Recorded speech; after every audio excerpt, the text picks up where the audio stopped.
The Sex Ed with Tim podcast is recorded on the traditional territory of many nations, including the Mississaugas of the Credit, the Anishinaabe, the Chippewa, the Haudenosaunee, and the Wendat peoples, and is now home to many diverse First Nations, Inuit, and Métis people.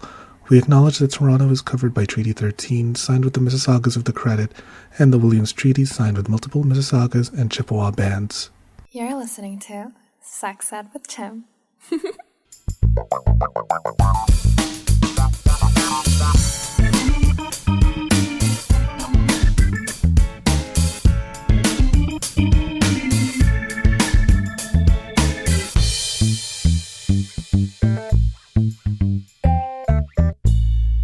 Hello and welcome to another episode of the Sex Ed with Tim podcast. I'm your host, Tim, certified sex educator, your local chaotic homosexual. And Jeneka, I have a little bit of a joke for you. You want to hear it? Yes, please. Yeah, okay.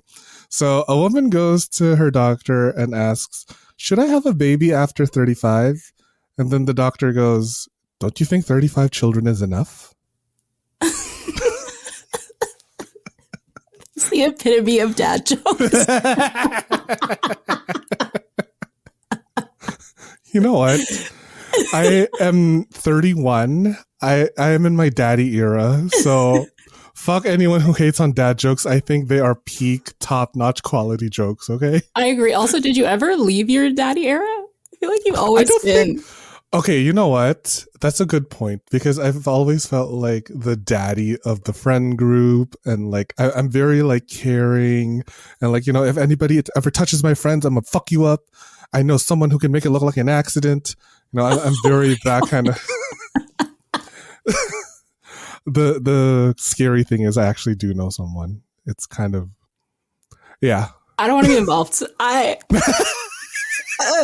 An accessory to possible murder? Yeah. But hey, if anybody fucks with you, Jeneka, you let me know. I know who to call. Big Zaddy Tim. Tim. I'm Zaddy. Oh, Godfather Tim. The godmother. Yes, with wings and the little ones. Oh, exactly. Oh, swinging on a pole. Yeah. Like the godmother in Shrek 2. Oh my God. Slay. Wow, I forgot about that movie. Slay. Yeah, she was like the mafia boss, eh? I need to rewatch those. Yeah. I completely forgot about those. Thank you. Unlocked a memory. Holding Out for a Hero was the jam. Stop! I completely forgot about that whole section of the film. So good. It's so good. Like, it's the most amazing part of the entire movie. Is that the same movie with the gingerbread? Yes, the big gingerbread man. Yeah, Oh my gosh, I need to rewatch this movie. Thank you. Today. And then one of my favorite jams is the credits song. That's another version of Holding Out for a Hero, and it's such a deep cut that whenever I play during pole class, they're like, "Where have I heard that before?" There's like something way buried deep. I'm like, "Yeah, it's the credits to Shrek 2," and it's just so good. I love that you play Shrek during your classes. That's so slay. I play Shrek, Hannah Montana, High School Musical during my pole class. Yeah. I need to come to one of your classes. You do. Have you been teaching for a long time? I have. It's actually, so now that it's 2024, I've been teaching for a year. Good for you. It's a year already. Good for you. That's incredible. I think that's how we got connected, actually. I feel like it was on Instagram, but the first video I ever saw of you was pole dancing. And I was like, I love this human. So I love that. And I like freaked out when you came to my booth at Everything to Do with Sex Show. I was like, oh my God, I feel like I've been seeing a friend for like the longest time, even though that was the first time I've ever like met you. Yes. But there's just something about like sexuality professionals that connect over the internet, and then when they meet for the first time, it just feels like we've known each other forever.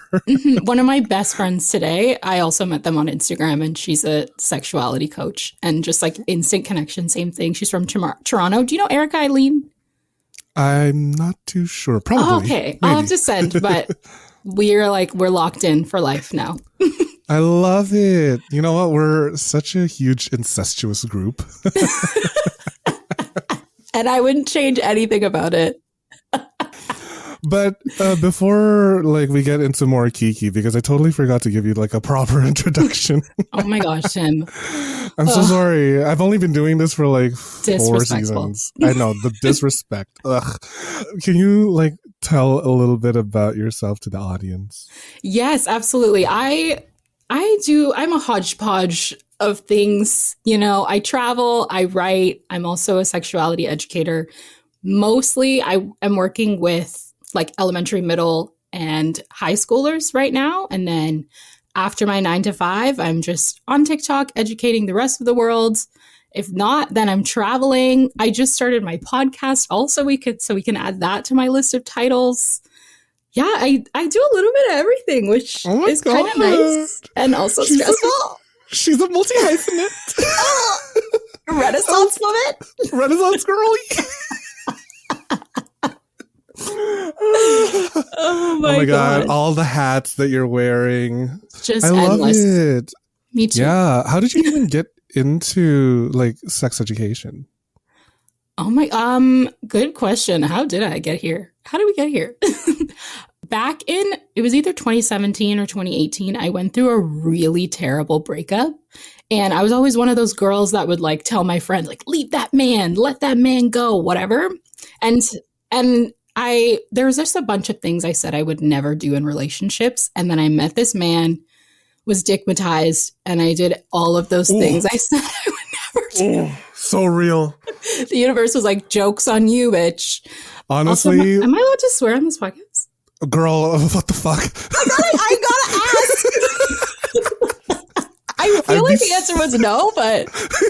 What? I'd be so fucking disrespected if you didn't swear, okay? Well, the universe said, fuck you.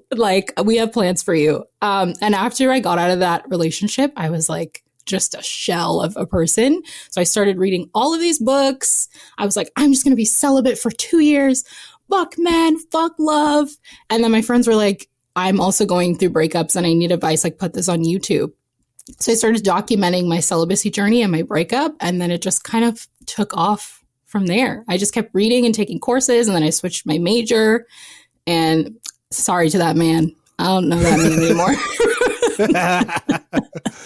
Oh my God. I don't want to give your sexuality education credit to a man, I know. No. We're not doing that. But, I guess some men are good for some things. Sometimes. Just, one day out of the year. It's fine. Honestly, I feel the same way because once you meet the dick that's I'm gonna allow you to hit my mama, it's some good dick. It's toxic dick that's so good. I know. I don't want to rag on it too much because not that he's ever going to hear this, or maybe he will. Maybe he still follows me because this pussy's bomb too. But I don't know. This pussy bomb. This bussy is bussin'. So good. How did you get into this space? I also don't know that story either. Okay, so I've edited this story multiple times because I've said it before, but really the long and short or whatever of it is I was escorting for 4 years and then I slowly started to feel out of it. I just don't feel I can give that much of myself anymore. And then I was taking a year off after graduating from college. I graduated from music business. I took a year off. I know it's so weird, right? Music business. What the fuck? Yeah, I worked with Sony and Universal and Warner and yeah. I mean, it is, on paper it sounds cool, but it was fucking gross and another incestuous industry, and it was just everybody knows your name, and it had to do a lot of ass kissing. So I took a year off from that and I was I don't know what to do now. I'm no longer escorting and I'm no longer in the music business. So then I took a little vacation to New York where I met up with a girlfriend of mine and she was come to a Starbucks. I want to catch up. And then at the Starbucks, she asks, just like out of nowhere, a non sequitur. And she goes, "Hey, Tim, you're gay. How do I have anal?" Oh, okay. Oh, okay. Here we go. This is the conversation. And like, I was like, okay, rude, but also thank you.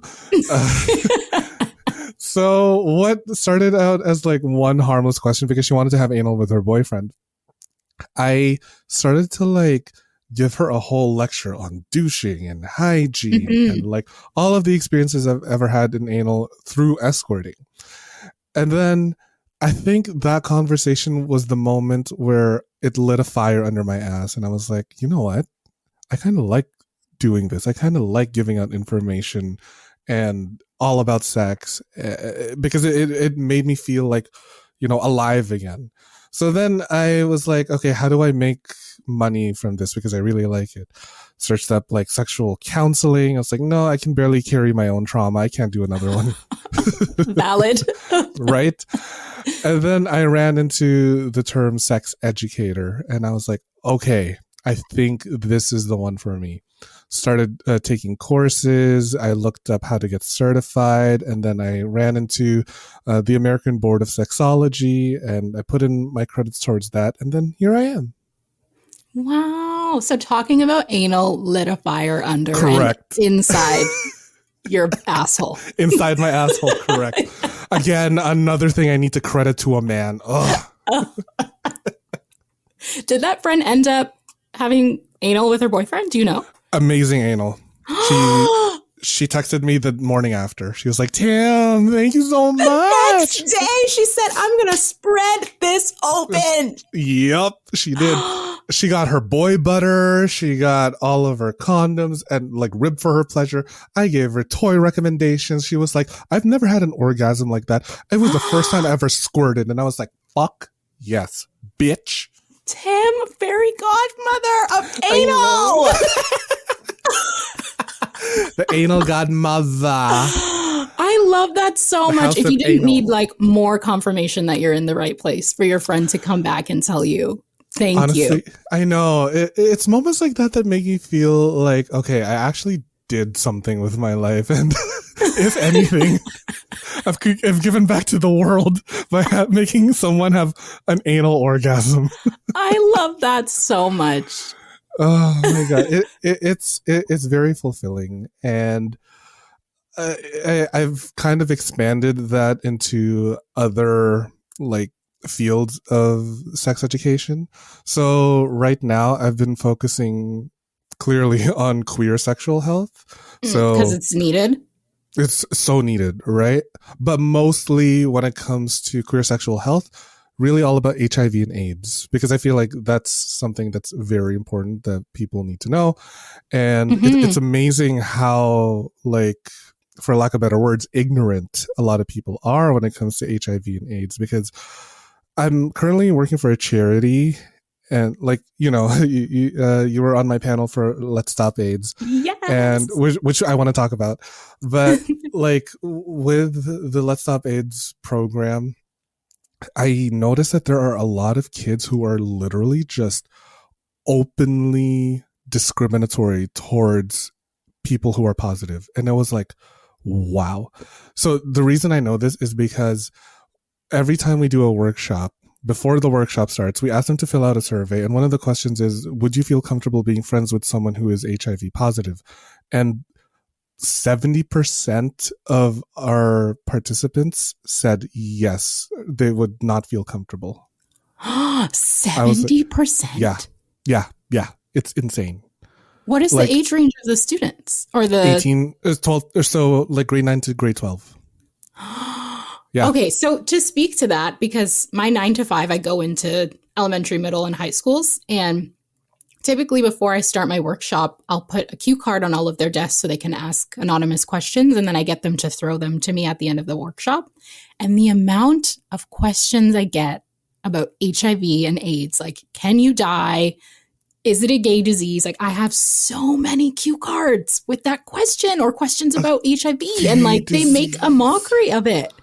Yeah. And we can't fault them too much because they're young, obviously. And this isn't a traditional topic that we talk about in schools, but clearly it's needed. And I had no idea that it was like this. 70%. Yeah, I know. It's so insane how like ignorant and open they are to just saying, no, fuck you, you positive piece of shit. Like, what?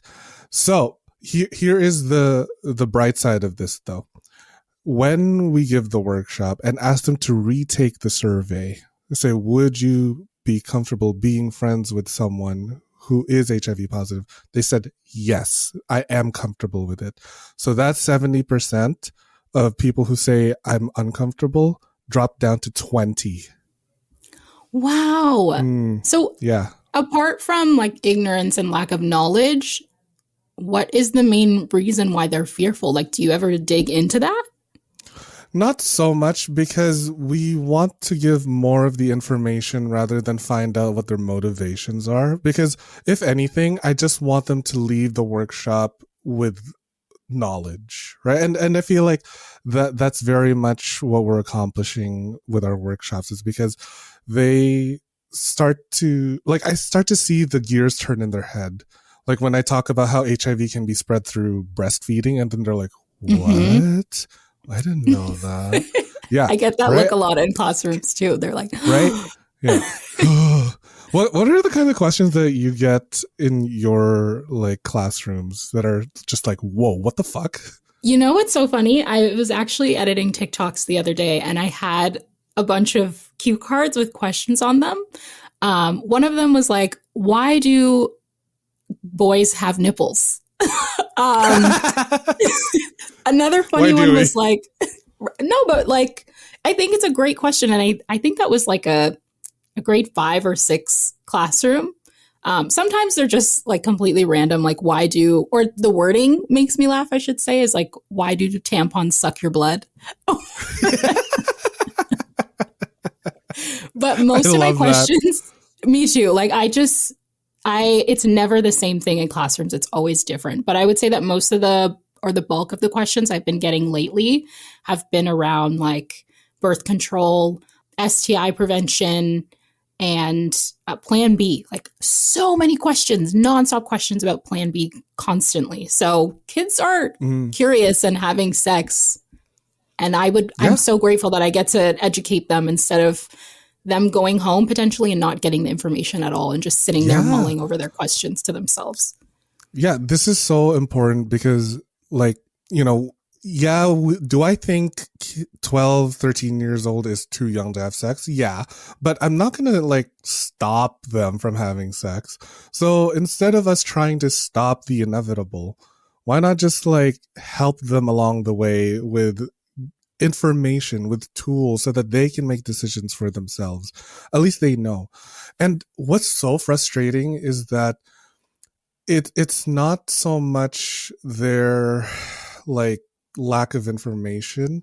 I mean, I don't blame them for not having that information, but what I am frustrated at is the adults that are in their life that's refusing to give them this information. So, for example, I recently just did a workshop at Malvern, and after the workshop, when we were handing out condoms and like both male and female condoms and dental dams and finger cots, all that fun stuff, the teacher that was supervising the students just like was making this kind of stupid announcement with her, like, oh, everybody, I need your tests. Also, abstinence is always the answer. And I was like, girl, ma'am, that's, oh, what are you doing? This is literally not what we were teaching. And like, I don't want that kind of message associated with me and the organization I work for, because that's totally not what we're preaching. So I'm like, why did you say that? And then there are some parents who pulled their kids out all because the teacher made an announcement of what we were going to teach. And then we're like, oh, well, fuck this, I guess. Fuck your kids, whatever. I have several pieces to add to what you just said, but I also get a lot of parents who pull their students or their kids out of my workshops. And my questions are like, would you rather them learn from a professional, someone who's educated on this topic, or them outside on the playground, the period after I give the workshop, getting like a fast revised version from their 12-year-old friend. And like, if you want to pull your kid out of the classroom, by all means, do what you need to do, but just make sure that you are providing that education for them at home, because they're going to get it from somewhere. If it's not TikTok, if it's not the internet, it's going to be from word of mouth. And just to add to something you said earlier around like just the age that children are having sex, that actually the earlier that they get the information, it actually delays the age that they engage in sexual activity. So they make better choices. And I think a lot of the times people and parents and people who are older forget that because they also didn't have the information back then. And then I'm like, think about what age you had sex. Would it have been later or better for you if you had had more information at the time? I mean, I am part of the outliers where the first time I ever had sex was fucking amazing. I'm jealous. I'm sorry, but like we fucked for basically a whole day. So Sam! My bad. Timothy! I know. Samantha, what is wrong? Like, we just couldn't keep our hands off each other. I stayed over at his dorm and we were like spending an entire weekend together, literally naked in his apartment, just fucked. And like, we just had water breaks and like snack breaks and then went right back to it. And but here's the thing, because I have a lot of gay male friends and their first time was exceptional. Yeah. Like I can name that like one that didn't have a good experience. First time. So yeah. The gay community's popping pussies. You know what? I am always like, if you want to learn about good sex, ask the queer people. Okay. No, for real. I played rugby in college and it's like a team of 50 girls and most of them are gay. Mm-hmm. And the stories I would hear, I'm like, oh, you got it like that? Like it's happening over there like that. Like I'm in the trenches, babes. Oh. I'm in the quagmire. I'm in the war zone. Fuck. Like I'm taking myself out of faking orgasms. And like men fingering me like it's broken elevator buttons. Ew, really? No, are you serious? Did someone just like jabs their finger into your clit and then just go boom, boom, boom, boom? Like, yeah. Oh no. Yeah, baby. It's been rough. It's better now, but college was a time. A time. Girl. Yeah. Oh my God. It's so awful.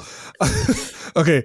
Kind of related, but like not, but whatever. I'm just saying it anyway. I think engineering students are like the most toxic, but also pretty fucking good. Here's my hot take. When do they have time to have sex? That's true. That is true. So the only time I ever actually had to hook up with an engineering student is had to. Like, sorry, not had to. English is hard. Don't blame me. The only moments I ever had the time to have sex with an engineering student, is when they're about to go to bed. They're like wrapping up their day full of lectures and midterm preps and whatever else. And then he would call me and be like, hey, I'm about to go to bed. Do you want to bang one out real quick? I'm like, sure. So in between equations and stress. Yeah. And Tim was like, I had to get each department, engineering, art, math, sciences, political justice, each student. Correct. Yeah. Poli-sci, check. Literature, check. Engineering, done. I just needed to get with every single department. Humanities, sick. Yeah. Oh my gosh. We would cross over all of our Google calendars to see where we have free time. I have 10 minutes. Meet me in the cafeteria bathroom. Stat. Honestly, it doesn't even have to be the bathroom. Like, let's meet in the darkest bush that we can find and just bang one out. Tim said, anywhere you can get it. I'm like, no. Honestly, I was so risky. And this was like out in public. But do you have regrets? No, not one single regret. Then no problems. I kind of miss that for university. I just feel like, one, everyone had their own places. We had such a more relaxed structure, so you could just go back to people's houses. You go to the club. You went home with someone. You could have sex in the cafeteria, in the empty lecture rooms, in the big fields, on the football field. Like, there's just so many places to get it on and pop in. And now nobody leaves their house. I actually, that's true. No one wants to go. Like, you know what? We are the ones who crawled for you guys to walk. Literally me crawling on the floor trying to find, like, I don't know, a condom or lube in my like purse while I'm already in tabletop, and I'm like, wait, hold on, fuck. I love these visuals. I actually had sex on my convocation day just before walking the stage. No, where? How did you find the time? Literally when we were waiting for our department to like get called, because we're a music business, so it was like a little further down the list, but they were going in alphabetical order. So we're like, you know what, I don't know what else to do other than like, do you want to like bang one out real quick behind the bleachers? Wait, so someone in your department, like music? Another department. I think they were adding it to the list. Yeah, I think they were in journalism. Yeah, because JKLM. Yeah, journalism, and then yeah, really hit every department. A diverse and inclusive babe. You know, this pussy does not discriminate. Okay, I am open to the world. I love every single cock, shape, size, color. Like I love it all. Okay. I want as much dick in me as possible. I love that for you. Actually, I used to keep like a list of my kill list, a Google Sheets. If you Google Sheets, yeah, the Google Sheets. I love you.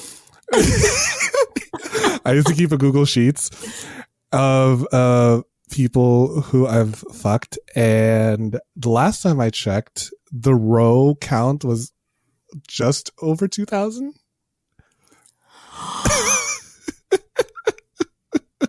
For people listening, my mouth is on the floor.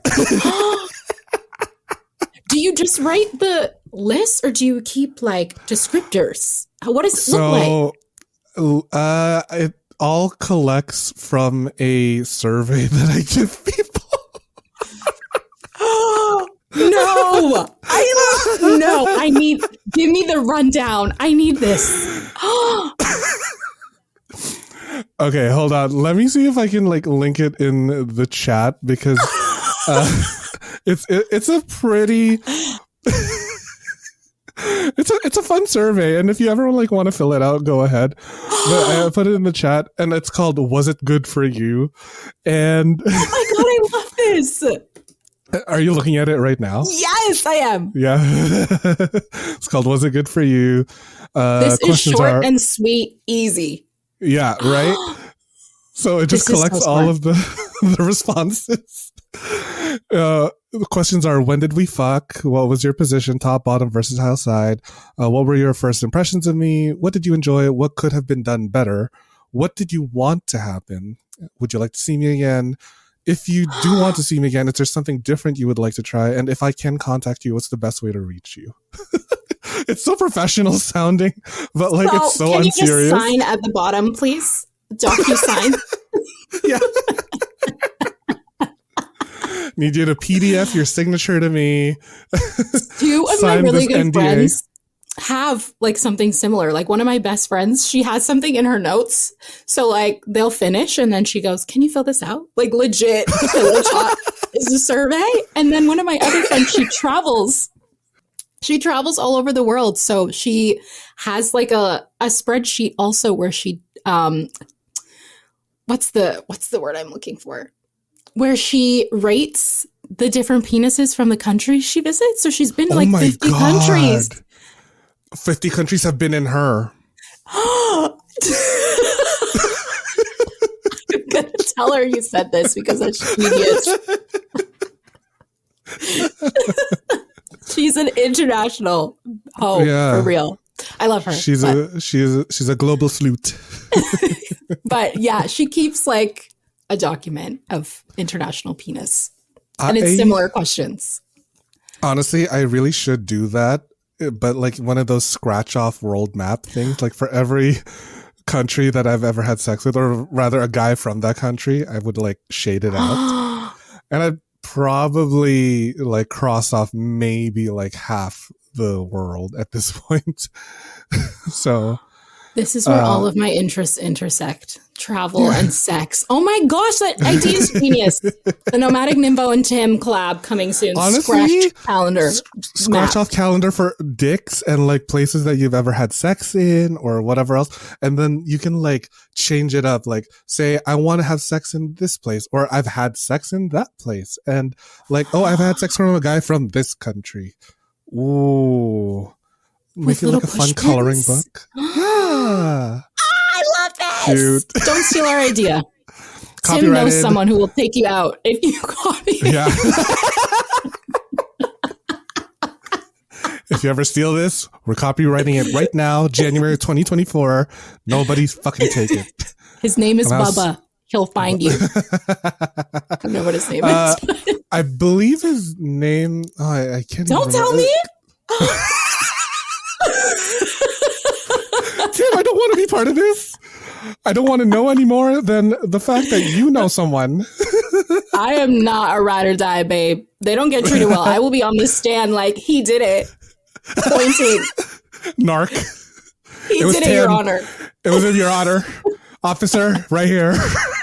Here's his Instagram. And his all survey. Of the DMs. Here's the DMs, Your Honor. All proving that he did it. Oh, God. Wow. Thought you were my ride or die, my number one girl, Jeneka. My partner asked me the other day, like, if he went to jail, would I stay with him? I'm like, you get 1.5 years and then I'm out. That's it. I'm sorry, I'm not riding for you. I'll see you when you get out, maybe. Yeah. But not one conjugal visit. Not one. 0. He's like, what if it's like a minor? No. You know, I've had sex with a convict. Did he fill out the survey? This was so serious. Probably, honestly, with like 2,000 rows, I can't remember like who did or who didn't, because like it's just become a force of habit when at that point. Like I haven't sent the survey in a while, so and I think I started the survey in 2019, 2019, definitely 19. And then you can tell from 2019 to 2024. I just really appreciate that so many people have filled it out. Like, that's so considerate. I think so. I think that for a while I was kind of like, please fill this out. And then I would watch them fill it out just to make sure they actually did fill it out. No, but with the convict, okay, let me contextualize this. He wasn't in prison. He was okay. Good start. Yeah. So he was under house arrest.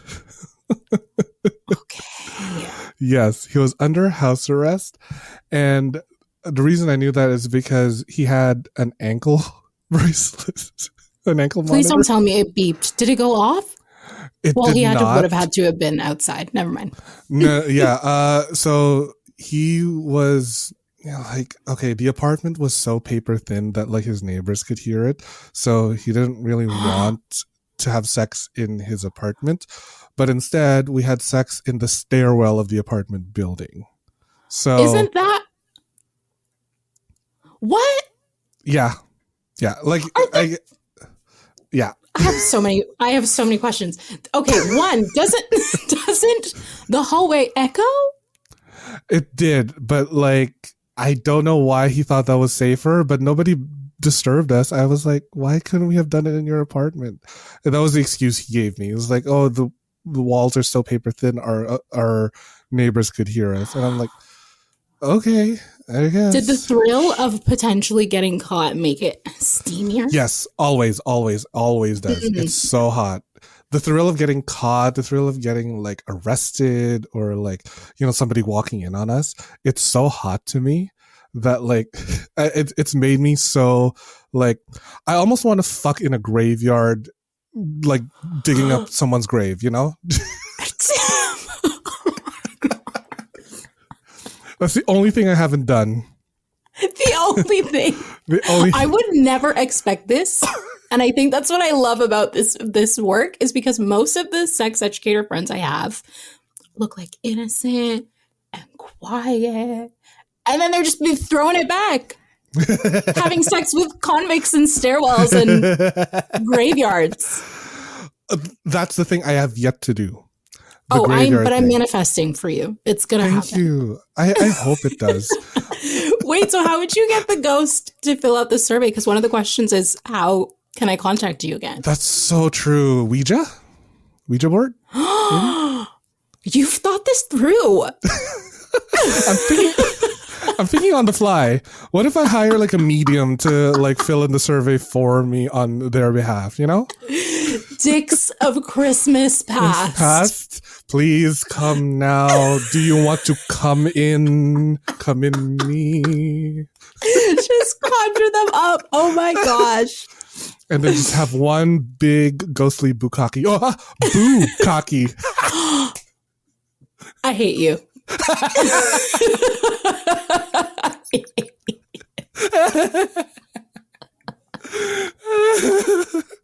Listen. Your mind. It comes. My mind. It comes. You come. I do. You come. I come lots. I do actually come a lot. For those of you who are fortunate enough to have had sex with me or want to have sex with me, I have this ability to like come a huge amount in a huge distance. Like one time I was lying down and the guy was fucking me, and I just like came so hard that I hit my own eye. I was like, oh, keep going. It's so hot. My eye is like twitching from. As you look like the Terminator. I'm having a stroke. Go. And I'm like trying to resist the urge to like wipe it off because that's like not hot. I'm like trying to clean my face off. I'm like, no, it's really hot if I have cum all over my face. I'm telling myself. Your own cum. That is self-love. It's self-care. Oh my God. We'll be right back after this commercial break. Yes! What's up, all you sick fucking perverts? Don't you just love love? The Love Shop has everything you need to feel the love in the air or in between your legs, wherever you want, really. They've got everything from vibrators, lubes, lingerie, and even full-sized sex dolls. Wow, I guess love really does come in all shapes and sizes. Visit loveshop.ca/sexedwithtim and use code SEXEDWithTim at checkout for 15% off the whole store. And the best part is that they ship all over Canada, US, and Ireland? To all my whores in Dublin, top of the morning to ya. That's loveshop.ca/sexedwithtim and check out code SEXEDWithTim for 15% off the entire store. Now get to fucking. Do you like feeling sexy and looking sexy? Of course you do. Only my listeners are sexy as fuck. I have partnered with fetishwear designer Dale Kuda to bring you the hottest deals on custom jockstraps, harnesses, hats, and more. Head over to dalekuda.com, that's DALEKUDA.com, and use code SEXEDWithTim at checkout for 25% off the entire store. Yeah, you heard me. 25% off. And cherry on top, free shipping. Oh my God.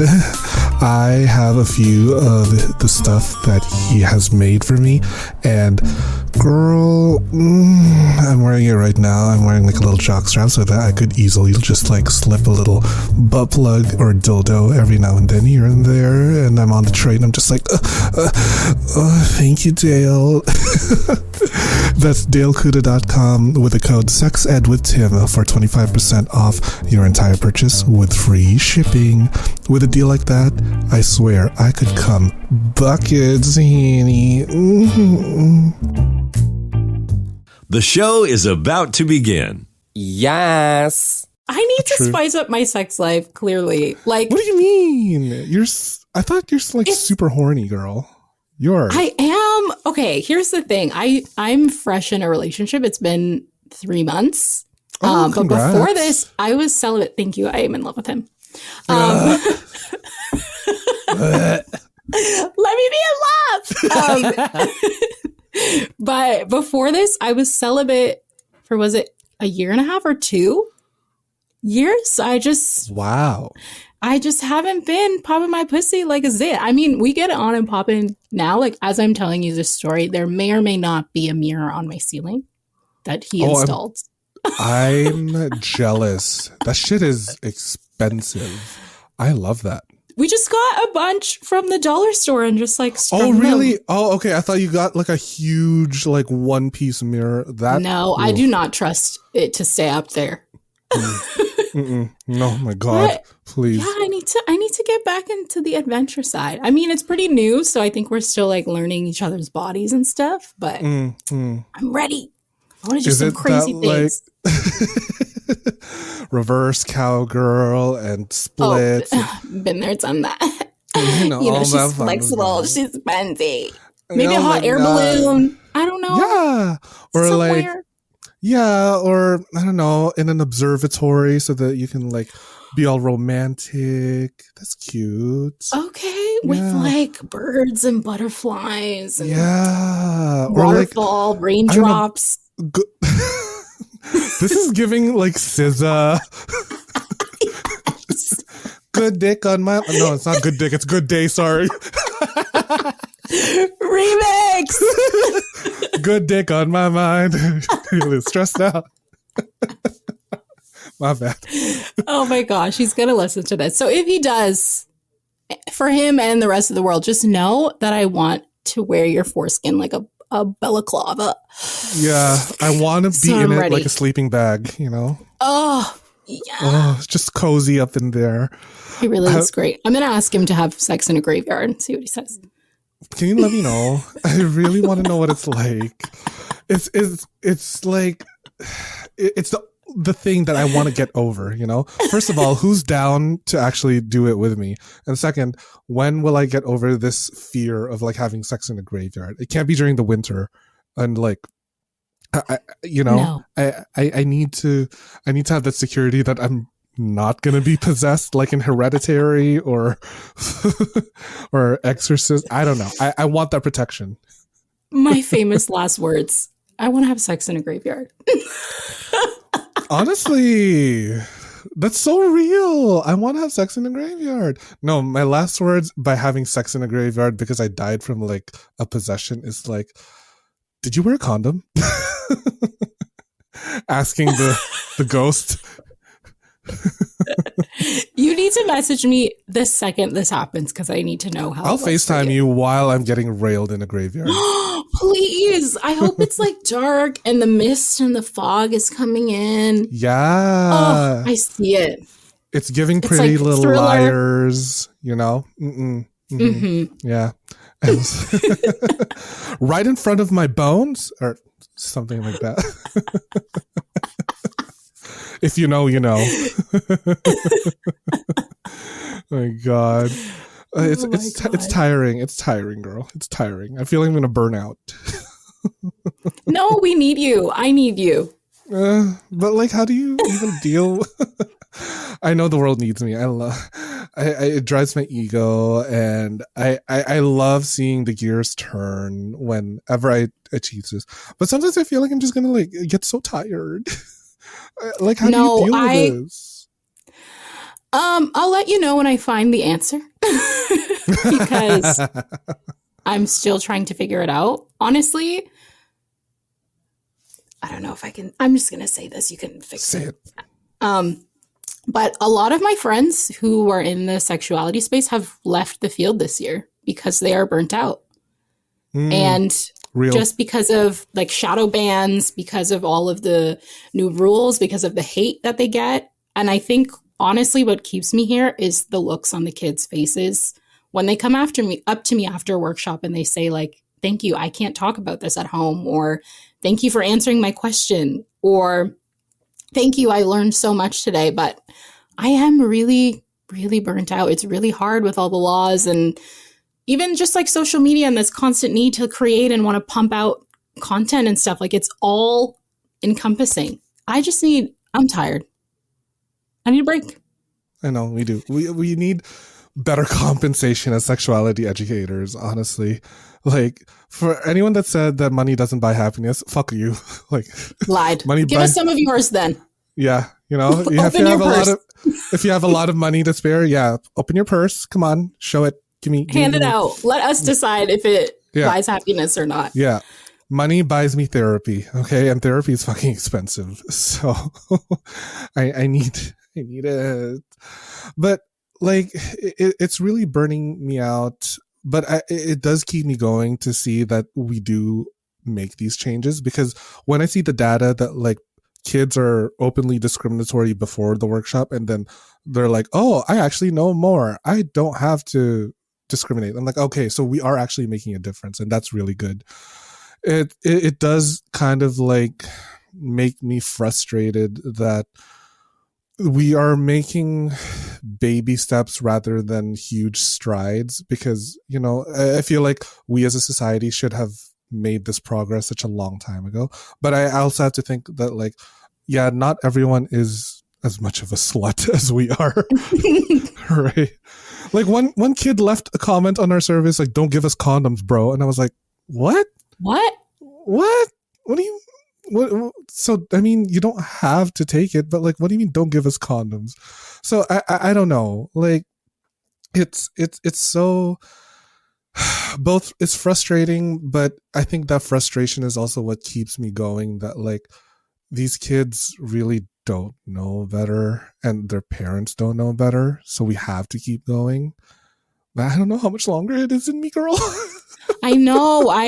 I'm right there with you too. I don't know if you recently saw Evian Whitney's post on their Instagram, and I honestly felt like they took the words out of my head and put it on their page, because I feel that like it's interesting, like monetizing all of your hobbies, or when your job is also your whole identity, because then it's like, what's left for you? And on top of wanting to be really passionate and in love with this work, you have to argue with parents. You have to challenge school boards and systems. You have to challenge people on the internet. There's just like so much coming at you at once. And it's a little bit overwhelming, but part of me is like, I have to stay in this, because if we all give up, then who's going to teach the kids? And then I think about like younger me who didn't have this education. And I'm like, I have to be that for someone else. Yeah. It's exactly that. What you said, that younger me. One workshop we did, this kid who I think he was in the closet, but he was very giving fruity. He was giving fruity. Okay. I can say that. Nobody else can. I don't know why Gen Alpha or whatever is so comfortable saying it. Whatever. But this one kid, like, he was so, what's the word I'm looking for? He was so outright in asking about HIV/AIDS. Like, are there sexual orientations that are more prone to getting HIV and AIDS? Wow, that's a great question. Right. From someone who's like 12 or 13 years old, I was like, yeah, that is very interesting. So I was like, yeah, men who have sex with men are more prone to it. However, the narrative is changing. Did you know that like now, because HIV and AIDS used to be like used to be associated with gay men, but also the PrEP campaigns and all that HIV treatment was targeted for gay men, that the transmission rate among gay men is going lower, and then the next one going up is Black women. I did see that. Yeah. Wild. So, there's still a lot of work that needs to be done. And like the stats keep changing and it's very interesting. But one thing is for sure that this work is kind of important and necessary. Just a little bit. Just a little bit, and we keep getting all these different kinds of questions and things that make even me now. I've been in the sex education since 2018, right? So I've been very I have these moments where I'm like, oh, I didn't think about that. Like, for example, during your time on the panel at No Time to Wait, there was that question the audience asked, if I don't want a baby, do I still have to have a period? And then you answered that. I forgot what you said, but you were like rolling your eyes and you were like, yeah. But then Samantha Biddy chimed in and I can't recall exactly what she said, but it was new information about Plan B or birth control or medication or something. And I was like, I didn't know that. So you're right. That's the other thing about this field. It's ongoing learning. And I've never left a workshop where I didn't learn something new from one of my students, or I took a cue card question out and I'm like, I actually have to research this because I don't know the answer. Yeah. So this goes to show that even as sexuality professionals, we don't know everything. So it's really interesting to see some of the new information that we're getting.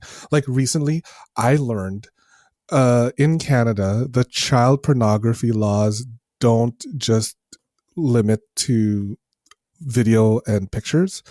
It's also audio, right? Really? I know, audio and written material. I was like, what? That's making my skin crawl, but also slay that it's in the laws. Yeah. So child pornography laws in Canada state that if anyone under the age of 18 is recorded just audio, even a voice note, if they're heard having sex and that's disseminated, that's considered distributing child pornography. What? Has that always been in the law? I think so. And it's just I never really bothered to go that deep into child pornography laws because why would I? Yeah. So to say that to the students, and then they were like, what? It's so funny seeing all their eyes get big, even a voice note. Yeah, that's right. Mm-hmm. See? I just learned something new today. Yeah. So written materials, if you say, oh, this kid I was like, if you even say, oh, sweet, supple 13-year-old body. Ew. Child pornography. Supple. Supple. I hate that adjective, supple. Because when do you ever hear that?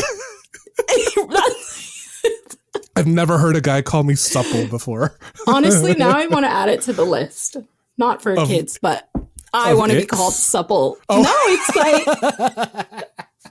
ooh, supple. I want to be called supple? Yeah. Called delicious, succulent. Okay, thesaurus. Ew. Just call me hot. I'm fine with hot. But I'm not a complicated girl, give me the simple adjectives. Simple. I want poetry. I want sonnets and soliloquies written on my behalf. You know what? Fair. That's true. I do like a romantic, Give me an entire epic poem, Dante's Inferno style, all about my dick, See? Manifest that. You're going to get it this year. I believe it. 2024. I don't think I could ever take a guy seriously, though. I'm going to be real. As much as I say I want that romantic thing, I kind of don't think I could. Don't. Please don't. Send him my way. No. I need that. I always say, I want to be raunchy and... Well, I'm a little bit of those things, but I also am please treat me like a feather, Oh, treat me like a butterfly that lands on you. That's so cute. But how do you communicate that to your partners? I've never thought about this. I just kind of do it. That's a good question. Yeah. How do you tell them? Like, we're so open to like talking about this, but like when shit gets real, how do you like, tell that? You're not going to go outright and say, treat me like a butterfly. I'm really frank though. So I'm certain that I've probably said that to my partner now, but when we start to get like really flirtatious or when things are heating up, I'm like, how do you like to be fucked? Like, just straight up. Just straight up. What do you like? Like, before we do this is what I need. This is my aftercare that I need. But like, I want to be fucked like a slut while simultaneously being dainty. What do you like? Oh, you're such a cute little whore as my hands are around your neck. Oh my God, if a guy ever says, "Aw," while in bed. Good for you. Oh my God. I'm sorry. It's just like, do it during role play, but like, you can be like cute with me before, but during, I want rough. I want to know that you're going to murder me, but not so much that I know I'm going to die. I just don't know if I'm going to live, Like, that's the kind of sex I want. Like, I want to be in a wheelchair immediately after. Three of my gay friends, my gay guy friends that I've traveled with, I travel really well with my gay guy friends for some reason. I don't know why, but it just works. Time for us to travel. Actually, they've been the best trips, and all of them, they make it clear before we go on. They're like, I'm just going to be out and about doing my thing. I'm like, you go. I'm going to be looking at trees. I'm going to be frolicking in the ocean, eating fresh fruit. Just come back whenever you're ready. And the stories they would come back and tell me. They'd be gone for like 15, 20 minutes. And I'm like, how did you do all of that in a short period of time? Efficient. We're on the clock here, honey. They make the trip so much better. I'm like, yeah, the ocean's nice, but like, tell me about how you spread your butthole and went to a glory hole and were like blindfolded in 20 minutes. The reason we're so efficient is because this is the gay agenda. It's literally the gay agenda. We're like on the clock. We got to stay on schedule. We got shit to do. People talking about like sexual indoctrination or gender ideology. No, we just want to have sex as quickly and as efficiently as possible. I want to switch. It seems fun. Being gay is fun. Being gay is a good choice that I made. I'm very happy for my gay friends. They're living life. You introduce me to some of your gay friends? I'm so single. One of them lives in Australia, but I will introduce you anyway. And the other two, absolutely, because nope, the other one lives in Vietnam now. There's one in Toronto. I don't mind the long distance. Yeah. There's one in Toronto. We'll talk. Okay, hook me up. Okay, I'm so excited. Yeah. I love them. They're like, I'm not going to say anything about I'll tell you after. They're great. Yes. Thank you so much. Oh my God. Is 2024 going to be the year I can finally lock it down? I'm a matchmaker. It is also add that to my many hats that I'm already wearing. I love setting people up. So it's already done. You can tell which personalities kind of blend together and which don't. Oh, I love that. I don't need to know your physical. I'll just work with the energies. I don't need to know their name. It's good. I don't even need to know their name. I don't even need to know what they sound like. Just look pretty, clean yourself. Simple. I'm a cheap date. Okay. I just need men to not talk ever. Okay.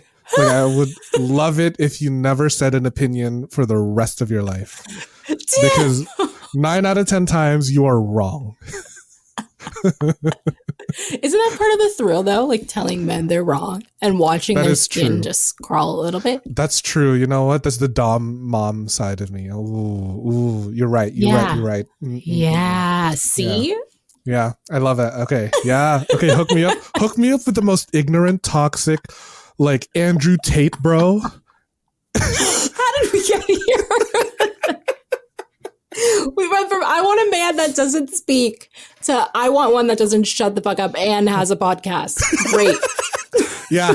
Anyone from like the whatever podcast, the Fresh and Fit, like give me those toxic men, The ones that I know that will like, I don't know, go roid out at the gym and is Tim, probably an incel. We need more from ourselves, babes.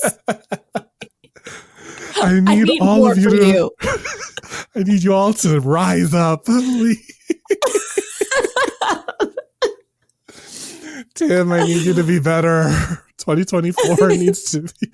Listen, 2024 is 2020 horror. Okay, so yeah, it's 2020 horror. Sorry, Jeneka. Listen, you're manifesting chaos. I'm giving the chaos. No, this is what I need in my life. It's perfect. Oh my God. But like it is 2024. What are you looking to manifest? Like for real? What do you need, or what do you want to bring into your life this new year? That's a great question. Burnout is something that we talked about and that I've been dealing with. So I want rest, and not like, oh, I'm going to my bed to take a nap. Like full on rest, stillness in my mind of not being stressed out about work and all the external things, just like peace.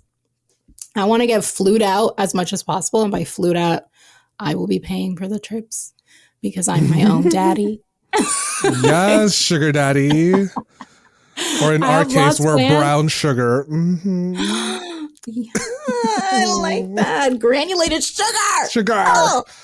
Refined. Is it stevia? Stevia? Is that a sugar? I think so. I think it's a sweetener. I think it's a sweetener. We'll take stevia it. We'll plant. take it. Yeah, we'll take Ariana it. Grande sweetener, all the. If it's sweet, good. Give me diabetes. All of it. Yeah, all that. Actually, I'm diabetic, so I didn't know that. Yeah. What type? 2. So my fault. Oh. I got it when it was lockdown, because I couldn't go to the gym and I could just get my hands on whatever. But it's fine now. Like, it's under control. I am like, diabetes is never going to go away, but like my cholesterol, my sugars are on point, and I'm going to get surgery sometime this year, I hope, for a gastric bypass. And I'm going to be so skinny. I'm going to be so mean and so evil. So mean. You must be below 120 pounds to talk to me, honey. To ride this ride. You heard of height limits? There's a weight limit on this now, okay? For any gay guy that's ever been mean to me. I pray for a speedy recovery for you. Oh, God. I'm going to be just snatched. I'm going to be having sex on the recovery table with the nurse, okay? Tim. Even with my staples in and everything. You're sick. I am so gross. But I manifested chaos also, so this is exactly. I shouldn't be surprised. This is what I wanted. Ask and you shall receive. Exactly. Well, Jeneka, this is amazing. We're going to be so chaotic this entire fucking year. No, I'm so serious. I love it. I love you. I love your work. You're so fucking cool. And like, do you have any parting words for the chlamydia hive? The chlamydia hive? The chlamydia hive. The chlamydiates are my fans. I thought you meant there's a subgroup of students you teach that have chlamydia. I was like, specifically chlamydia. Like, you deserve love. It's not a death sentence. Everyone will have an STI. 3 out of 4 Canadians. I was about to go on my educator tangent. Tim, I had a great time with you today. This is going to be such a chaotic episode, and I'm here for it. I love it. Sorry, not sorry, Mom. I can't wait to go out and have the time of our lives everywhere this year. I hope we actually get to hang out and not do work things. Yeah. But you can find me on my podcast, the Uninhibited Podcast, wherever it streams, my YouTube, The Nomadic Nympho, TikTok, Jeneka Jool, JenekaJool, doing chaotic things, and my Instagram, The Nomadic Nympho. And I hope to see you around the world and the internet somewhere soon.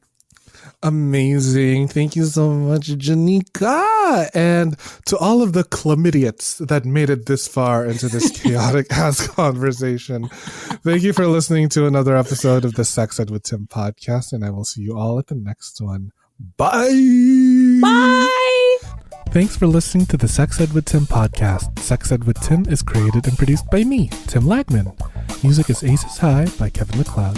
Follow me on Twitter and Instagram at GaySlutClown and at Sex Ed with Tim. You can also like and follow me on the Sex Ed with Tim Facebook page. If you enjoyed the show, please rate, review, and subscribe on Apple Podcasts, Spotify, or wherever you get your podcasts. Thanks for all your support, you dirty little slut. Mwah.